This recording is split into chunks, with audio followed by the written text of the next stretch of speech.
it's really hard for y'all to like discern what's real and what's true, you know? And I've been seeing y'all memes and stuff. People be making memes. I see the memes. I see them now. Some of that stuff is funny. Some of it's funny. But I haven't addressed any of this publicly, but I just want to say this very clearly. I don't have to do with Puffy, so y'all can stop all them memes.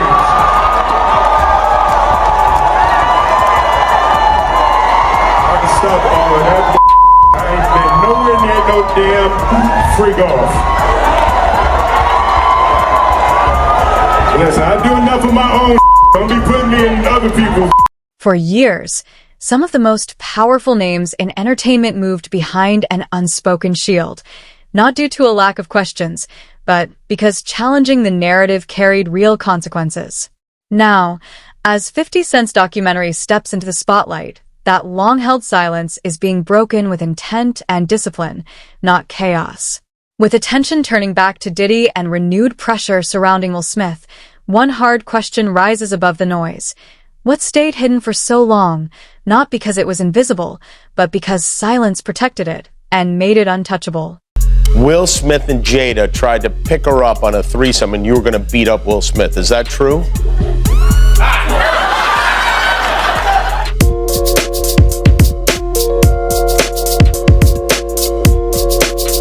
You really heard that? Nah. What? Yeah, I watched it on the internet. You're telling me I can't believe everything I read? What? I don't know what you're talking about.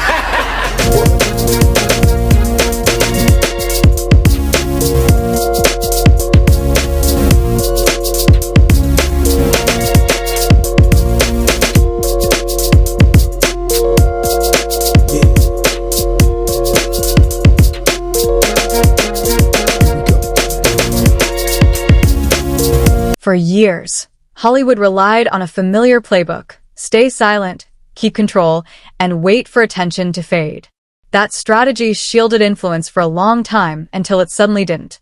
Now, 50 Cent's documentary lands at a moment when silence can't hold and deflection is no longer enough to keep the pressure away. It's not happening. You don't understand. Do you understand why he slapped Chris? Did you see in that moment from probably what he was dealing with?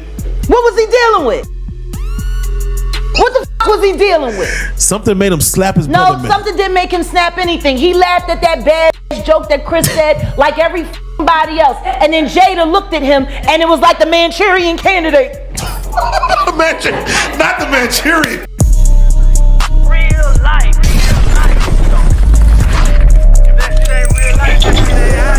It ain't real life. Just say real thing. Real life street stars. Know what time it is. Now I have to ask before we get out because I don't want to forget it. Your earrings just reminded me of Black Power, Black Excellence, and I just need your take on it because Emancipation comes out in 1 hour. Came out December 9th, which is today's the 9th, right? That's such a fucking below the belt fucking question. No, but I just got It's the only below the belt question that you ask because you already know what's gonna happen. Don't front. We've been down there. Fuck Will Smith. No, wait. He can kiss my ass. Wait. He should have never slapped Chris. I'm not watching the movie. Damn it. It's not happening. You don't understand. Do you understand why he slapped Chris? Did you see in that moment from probably what he was dealing with? What was he dealing with? Shit, I don't know. What the fuck was he dealing with? Something made him slap his brother. No, something didn't make him snap anything. He laughed at that badass joke that Chris said like every fucking body else. And then Jada looked at him and it was like the Manchurian Candidate. Not the Manchurian.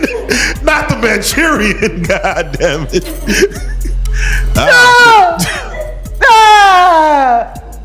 That's what the fuck happened. I thought there's a legion of women who said, I'm glad for Will fighting for his woman. Yeah, because they still want to believe that that sham of a fucking marriage is real. Well, there you go. He ain't never gonna be Tupac, and she proved it when she fucked August Alsina. Ooh, man. Yeah. They're both bisexual. They do weird things in their house, and young men have left their house fucking screaming to get away from them in their mentorship. Meek Mills. By turning the lack of response into a story itself, the spotlight moves to how hesitation became protection, not patience. When a system survives by sidestepping scrutiny, the moment it finally speaks is never harmless. It disrupts carefully held power. And if silence carried weight for years, its collapse leaves one unavoidable question. What was that quiet truly protecting the entire time? And this story starts when I'm with Puff and he's in the exotic bookstores and he's doing shopping, right? He's shopping, getting his stuff and everything like that. So, you know, this is the first time I was ever in an exotic bookstore with Puff. So, you know, I'm giving him his space. He's taking things off the shelves and stuff like that because they gave him a brown paper bag. When they gave him a brown paper bag, he was just putting stuff in there. So I said, damn, you know, he got to go put it on the counter and, you know, show everybody what he's getting. So as he going, I'm just looking at the places where he picking stuff from. So there's one part he picked up some things from up here on my left side. And then he picked like quite a few of them down. I'm like, okay. He put them in the bag. So when I went by there and I looked up there and it said butt plugs. And I was like, hey, yo. I was messing with him. Because people don't understand, you know, we was like friends. He was a part of the same gang. So I'm still gonna tease him. I'm still gonna mess with him and everything like that. I could do that. It wasn't just no security thing. So I say, yo, what are you getting this for? And it said butt plugs. And he was like, yo, can I do my shopping by myself? I said, yeah, you could do it by yourself, brother. And he started walking and everything like that. So when he got to, I just waited at the counter. So when he got to the counter, he didn't even have to show the guy nothing. He just gave the guy a wad of money. I mean, like he gave the guy a stack something like this. And Puff wasn't the dude that carried no 20s and no 50s and nothing like that. And I mean, like, he just said, boom. And we walked out the store. So we had to leave Atlanta and go to North Carolina for a show. You understand? And it was him, this rapper, Sarah, and this other girl. We all got on a G5 jet, and we flew to G4 jet, and we flew to North Carolina. What remained hidden was never a single incident, but a repeated pattern. Relationships softened by status, proximity waved off as chance. Diddy's presence was always visible, yet rarely examined beyond achievement and access, as comfort replaced scrutiny and repetition dulled curiosity. This isn't about accusations, it's about culture, how patterns fade when they're treated as routine, and how much stays unnoticed simply because everyone learned to call it normal. And they would go in the room with another couple, right? And I've seen some things happen in the jacuzzi. Like when I'm the only one could go to the room 9 times out of 10. When Puff was the one who, you know, was in the presidential suite, I'm the only one allowed. I gotta watch the door. No one can get into that door. I'm the only one that had the pass key or whatever. You know what I'm saying? And then sometimes you would hear a boo boo boo boo, a thump or whatever the situation is and stuff like that. Yo, what's up? Everything good? And sometimes they would open the door. I'm right there by the door. Sometimes you see things you don't want to see. Hey, did they ever try to get you involved? Or not at all. Offer you? Not at all. Puff did it one time, but that's in my book. When he was coming from Dallas, he had the snow bunnies. And I reneged on that. Nah, I'm good. Hey, did you see any celebrities Puffy did any of that stuff with? The swinger stuff with? Yeah, I did.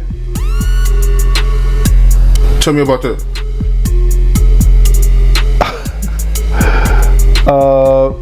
I think I told you about that. One time, him and somebody, him, Sarah, and this young girl flew from Atlanta. And they, and flying from Atlanta, we had this artist with us, right? and we were staying in the presidential suite at the hotel. And this particular artist and Puff, they told me, don't let nobody come in the room. So I said, all right, cool. So I propped my chair by the room. Power rarely moves alone. It travels through proximity. Those within its circle benefit gradually and quietly, while unseen risks accumulate out of view.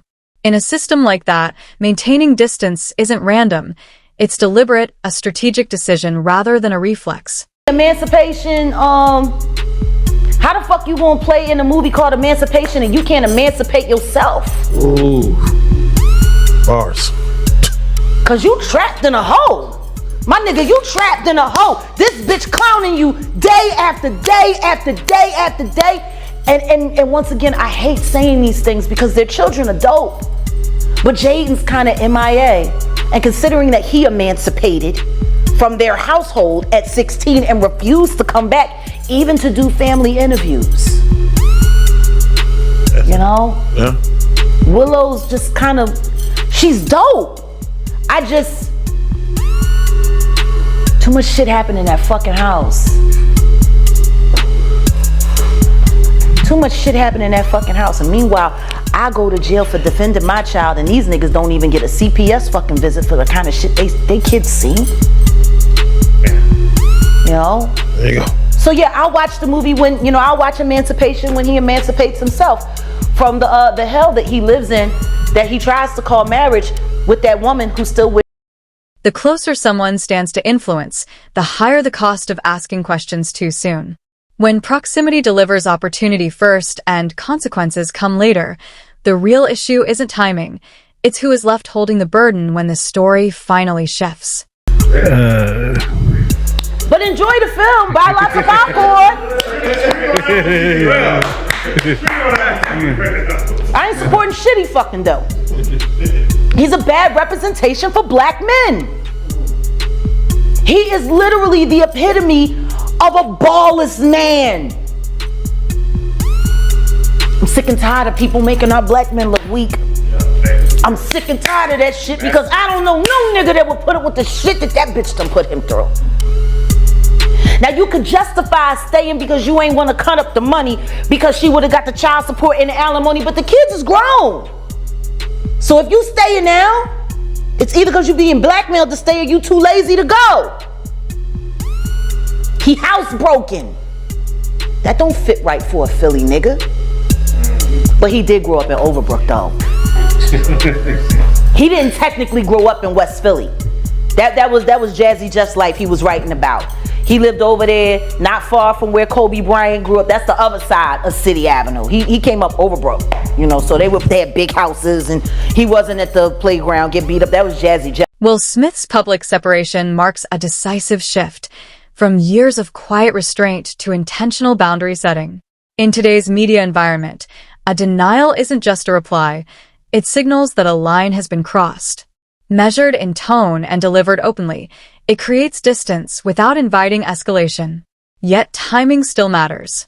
When separation comes only after silence turns into a liability, it sharpens a tougher question about the real price of speaking early, before discretion becomes too costly to maintain. Documentary that's been going on, man, it's still #1 as far as I know, man. I mean, I don't know how many millions of times this thing has been streamed, but this thing it's kind of crazy how big this thing actually is, because us that's been following for a really long time, kind of heard a lot of the stuff, man, but people are still going crazy for it, man. So what was your first reaction when you first seen it?